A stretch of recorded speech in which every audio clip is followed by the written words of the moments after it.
Hey everybody, thanks so much for tuning in. Tyson Bell, a huge honor to get a chance to talk with you here.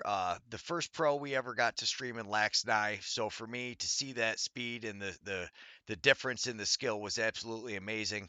We were talking real quick, so you and Eric Fennell, who is now an Albany guy, which unfortunately for you, Albany's going to win the championship this year. I'm a season ticket Albany guy, but anyways, so you and Eric Fennell run a program. Yeah, it's called After Hours Lacrosse here in St. Catharines. Awesome. And you guys have a website or is it social media? How is the best way for people to get a hold of you on that? Yep, there's a website, afterhourslacrosse.com, and we have an Instagram, we have a Facebook. We really appreciate everybody tuning in. Thanks for the support. Give us a thumbs up, maybe leave a comment, help us with the algorithm. And if you like these videos, maybe please consider joining our channel membership. It's like buying us a drink every month so we can hopefully continue to make these in the future. Tyson Bell, I know you as a Halifax Thunderbirds player. That was like the first time I saw you. I had just gotten into box lacrosse and they were running that show that they had on YouTube. That was so cool. And as I was telling you, you did the first lax nigh. But where is it that you're coming from? Because you were talking about how far of a trip it is. So where is it that you're actually from? I'm from St. Catharines, which is about 10 minutes from Niagara Falls, about an hour and a little bit from Toronto. Um, Beauty City, grew up here my whole life. Obviously, and then, with playing with lacrosse teams, playing with Calgary, I lived out there. So, but no, I call St. Catharines my home. All right, so you grew up playing youth. That's one thing for like us Americans. We don't start playing box until we're way older. Like our hockey guys, they start at like 2 and 3 years old. But like lacrosse is a high school, middle school thing. Did you start as a little guy? Yeah, so I started late. I started when I was about 12, 13 years old, and in the lacrosse community that's late, right? Lacrosse is almost similar to hockey in a sense. You grow up, you're playing hockey, you're playing lacrosse. But me starting late didn't really have a downside to it because the first camp I ever went to, all the guys I played hockey with were actually in that lacrosse camp. So I fell in love with it from that day on, and happy to be here today. Yeah, that's I was came from that hockey side of it myself. I loved the sport. I feel like it made sense. The offense to me was still a little crazy. I didn't understand it, but so when you started though, did you start playing box right then or did you start with field? It was basically the same year I played box and then I played field. I was fortunate enough to make the number one team for the box, for the A division, and then shortly after that we had the field season. And I used to love those days. I have fond memories of of first starting lacrosse because my box team and the field team for St. Catharines, we won the provincials. Um, and that was a pretty big thing back in the day, right? As you talk to any Canadian kid who grew up in Ontario, going to Iroquois Lacrosse arena in Whitby, there, it's a cool atmosphere. They got a ton of rinks there. There's always a lot of lacrosse going on, and those are some memories that you kind of take on as you get older. Yeah, that's crazy. So you kind of started, jumped right in with early success, and then kind of moved on from there. It seems like you told me your lax night record is what, 5-6? Roughly, yeah, yeah. It's like I said, those tournaments, they're a grind, right? You get a couple games a day, and you get teams where you get some stacked teams. Like I was fortunate enough to be on a couple of those, and you get on some other lower end teams where you're playing against those stacked teams. So you obviously got to play your best, and yeah, it's a great tournament. It's fun, and yeah, all around good time. Well, I mean, and those tournaments are kind of built for guys like you with that never-ending gas tank. So, I mean, you kind of thrive in those, that transition style. Like it really is bred for you, like marathon sprinting style guys that like can just go forever because here it comes, you're in the championship game, you've played like 15, 20 games, it feels like, to get there and, still have the energy to go. I always find that the most impressive. Yeah, I mean, like you get guys who don't get to play that high level like me, like in the NLL. So for myself, it's just a tournament where you can go, you get to run around, obviously play the game that you love, meet new people. And then you have other guys who, it's kind of a big deal, right? So they're taking it a little more serious as you. And that's what makes, that's what makes that tournament fun because you get teams from all over the place. And this is the kind of their time to shine. So, Again, it's always a fun time to be there, and I was grateful to be in a few of them and to win 5 of them. Yeah, yeah, that's awesome. So you essentially, you started playing middle school. Is it provincials? Is it like through the high school that you guys do that, or is that private programs like your juniors and your hockey programs? It's like your minor program. It's not the same as the States where things are kind of ran through the school. You have your high school lacrosse, and then you grow up playing the minor system, and you can play minor quite a few years, and then you're right into junior, and then after junior, if you're fortunate enough, lucky enough, you get drafted in NLL, and yeah, I made some pretty cool friends and friendships and coaches who I'm very close with still today, and it's like I said, those things you kind of you remember those little things back in the day, and those memories just never leave. So where did you play juniors? I played for the St. Catharines Junior Athletics. Oh, so you got lucky enough to stay right in St. Catharines for your juniors. Yep, correct. My first year, actually, um, what was I, 15, I believe, 15 or 16. I got cut from the junior A's, went and played junior B for the year, and then knew a guy. We used to have a senior A lacrosse or senior B lacrosse team here called the St. Catharines Saints. Essentially, at that time, once you're out of junior, which is 21, you hop into that league, which is considered senior B, senior A lacrosse. And I knew somebody, Tyler Brown. His dad was coaching the team, wanted me to play. So I went and played in the President's Cup at 15. And that was an unbelievable experience. Got to go out to Aquasasne to play at the Turtle Dome. To this day, is one of my favorite arenas to play in. And, it was cool because I got to play against Lyle Thompson, Blaine Manning, um, So Shooter Sanderson. So like did you go to the those. President's Cup the year Onondaga won?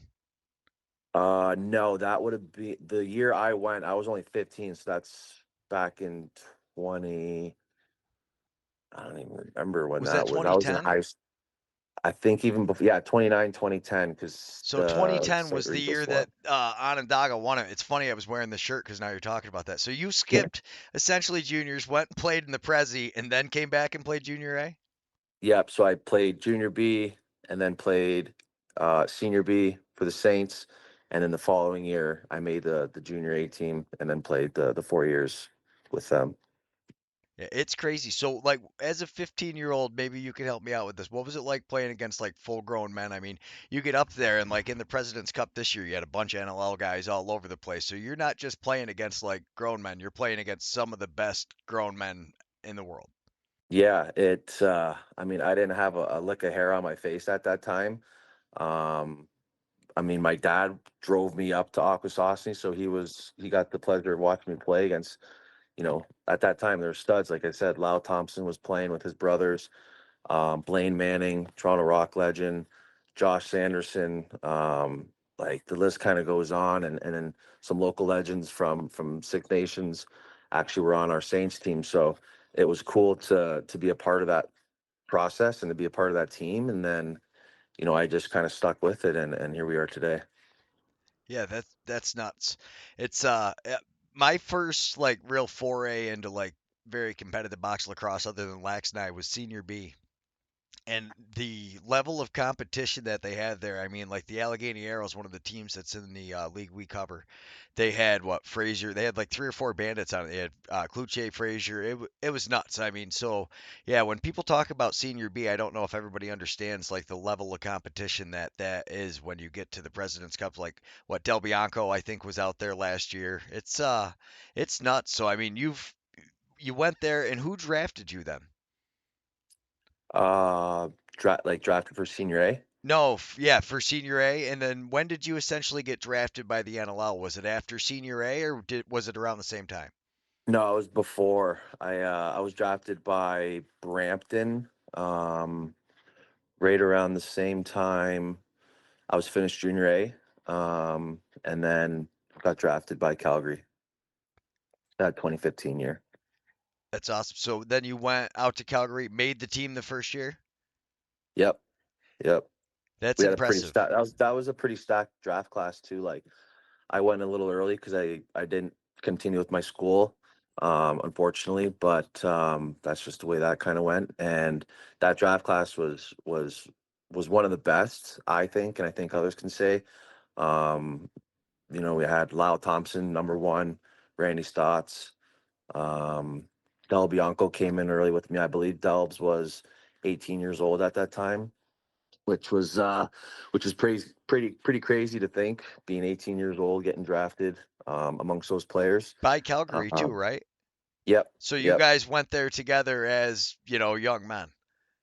we did. Yes, That's nuts. It's insane how like small of a world this is when you get doing it. So I mean, you guys get there as young men, and now you're both because that's one thing I talked to this guy Owen, who he runs Tech Lax, but he does all these interviews. He's Roughnecks like Homer. He season tickets. He's all there, but he absolutely loves the all the guys coming out of that junior A program, but he said, he goes, the level of competition when you get to these preseason, like everybody thinks it's just like preseason workouts. He's like, but you've got guys trying to make the team, and just because you got drafted, there's no guarantee that you're in. exactly. And I don't think many people understand that. Depending on where you fall in the draft class, and like you said, the preseason games can be preseason in general, like just camp is a grind. You get 2 days. Some of these practices are 2-3 hours long, whether it be training, just a regular practice, or if you're kind of in an inter squad scrimmage. And like you said, you get these guys who either get drafted or guys that we sign that are fighting for a job. And just because you've been on the team for 2, 3, 4 years, or been in the league for how long, um, like that doesn't solidify anything. Anybody who shows up to camp and who earns it and who's better than that next person is going to earn a spot on the team, and that's what makes camp, that much more fun. Yeah, that's one way to describe it. I Yeah. think it would be wicked stressful. So, I mean, essentially, the difference now, I mean, so what have you been to 2015 to now? It'd be 10 years, except for what, the COVID year? So yeah, yeah, it's crazy to think, been playing that long. I mean, time kind of flies, and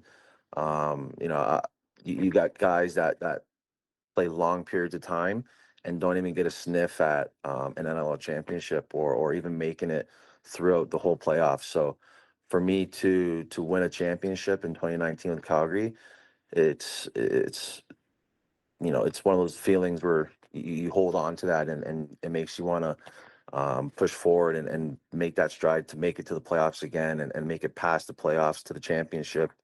And it is a hard thing to do. Yeah, that's crazy. So you guys, that was like the dream team. It sounds like you guys built up, got to play together for a few years. And that's one thing. I don't know a ton about the history of the sport, being new to it, but I mean, that is so cool. So you and Delbs get there, and was it an all around pretty young team, or did you guys have a bunch of older guys with you, or how did that shake out?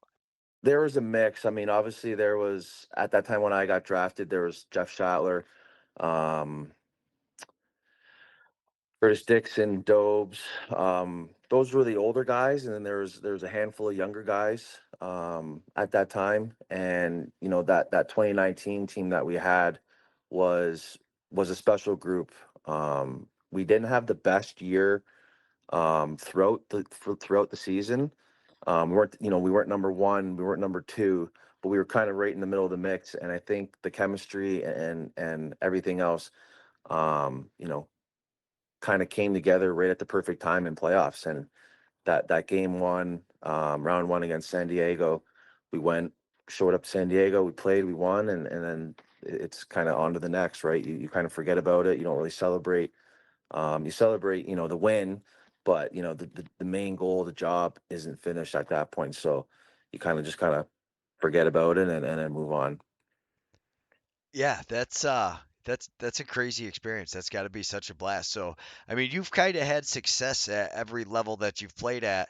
And then so you play I don't follow it a lot, but you play for the Chiefs, right? I was up there, I watched one game, and I believe I saw you out there. Yep. Yeah, so Yep. I and you guys won the cup this summer. Yep. Back to back. Oh, so that's 2 years in a row. Yeah, see, I wish I knew more about the MSL. I'd be lying to everybody. I could pretend like I do. But that place is amazing. So the first time I ever have been there was that first game. It might have been your guys' first game of the season. But yeah, we went and got to watch it. That place is a mecca of lacrosse. That's nuts. Like the pictures on the wall. What's it Oh yeah. like for you to get to play for the Chiefs and like to get to play in that arena? That's got to be like epic. It was just like a dream come true. Like I said, I was drafted by Brampton, spent 2 years there with them, and then since then I've been with the Chiefs. And Chiefs, it's guys that I grew up watching and idolizing played on the Chiefs. And now I get to be a part of that and to be a part of a winning organization and the history behind it. To represent the Six Nations community is it's unbelievable, right? They show up to every game for the Man Cup this year. Like being able to have the Man Cup at the ILA was really huge. Like it was special to the community. A lot of support, especially for the guys in the team. Right, it was a home game, so all of our friends and family were able to be there. And kind of to backtrack up about the ILA. I grew up playing minor there, so I've been there my whole life.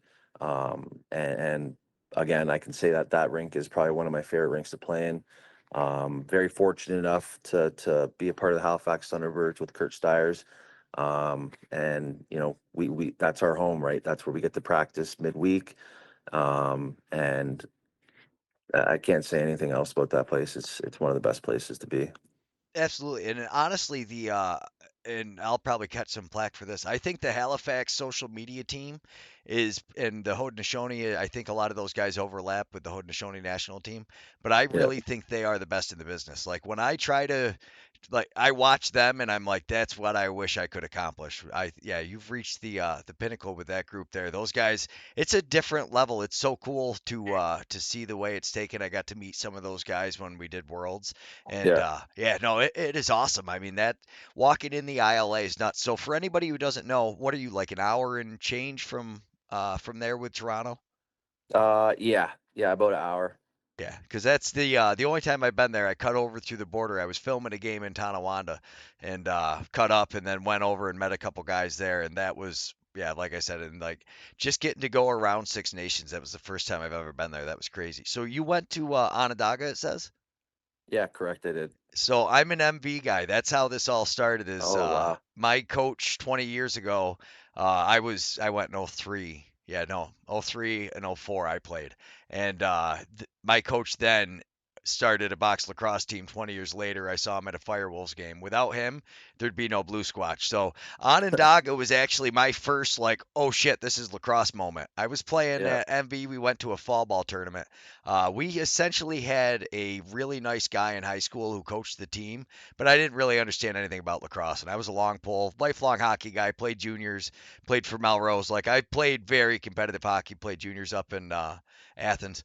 But it was just a different yeah, all of a sudden Jeremy Thompson went flying by me off the face off like I didn't exist and I was like, "Oh shit.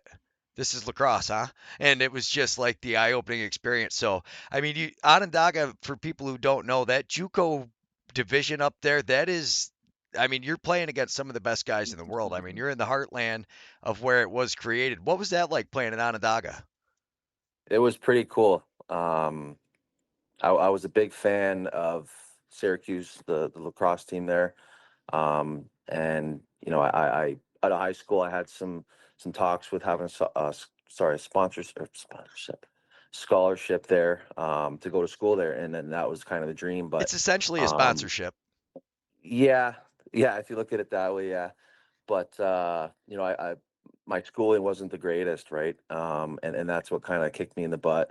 So with OCC being the feeder school to Syracuse, I thought I'd go for that route. So I was able to win two national championships, playing for Onondaga, and those were the two pinnacle parts of my life, I think, because that's kind of where I became a man. And it was the first time moving away, going away, living away from home, and um, you know being a part of that laser gang was huge, right? The dynasty that they had, many championships. was coached by a great coach, Chuck Wilbur. And you know what? He pushed me to who I am today, and I'm very thankful for that.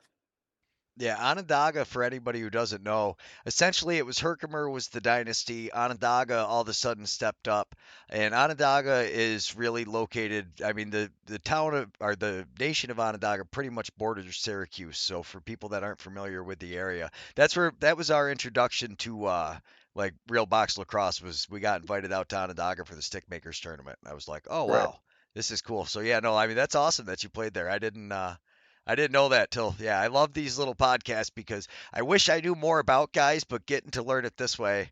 And it's funny how small of a community it is. So there was a bunch of guys from that Halifax team. Didn't Jameson go there too? They're all Yep. Onondaga. Jammer went there. Randy went there. Warren Hill went there. I actually lived with Warren for a little bit while he was there still. Yeah, there's been a handful of greats, I guess you can say. And you Well, I know, mean, Warren Hill was what, the only goalie to beat Team USA? I mean, granted, it was what, when he was 19? yeah, But yeah, I mean, War. yeah, so I mean, when you talk about next level talent that's gone through there, where you talk about field lacrosse, I mean, Onondaga really is. I mean, I would say hands down they are the Syracuse of the JUCO bracket.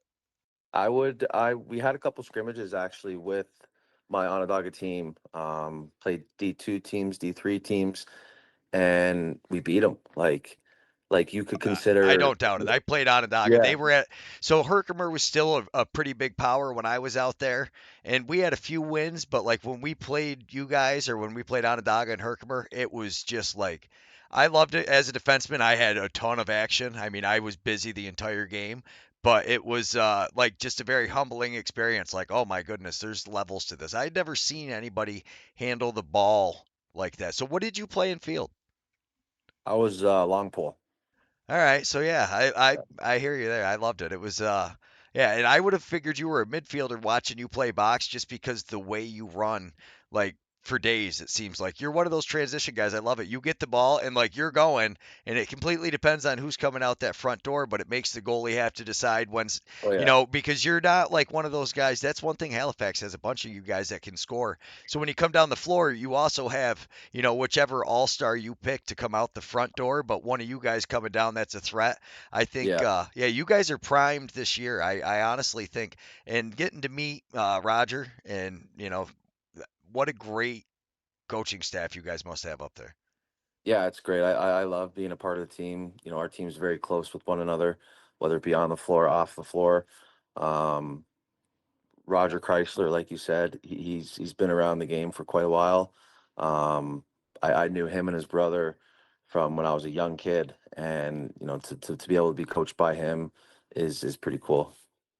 Yeah, especially being a Niagara guy, those guys are legends over that way. So I mean, yeah, now I'm gonna get some flack for not having any Tusky gear on. I got a Golden Bears hat and an Onondaga shirt, and I can hear Randy and Roger now being like, "Really, bud? We give you how much, T-shirts and stuff, and you're gonna wear Onondaga crap there?" But yeah, no, it's funny how small the community is. So I would have never assumed that you played at Onondaga Community College. Just being a Canadian guy, you know the talent that comes through there. It's no, it's been awesome, and I try to keep these around 15 minutes. We've already done 22, so thanks so much, Tyson. I really appreciate it. Like I said, you were the first real professional that like I knew the name and watched on the NLL, and we got to stream. It was a huge honor for us.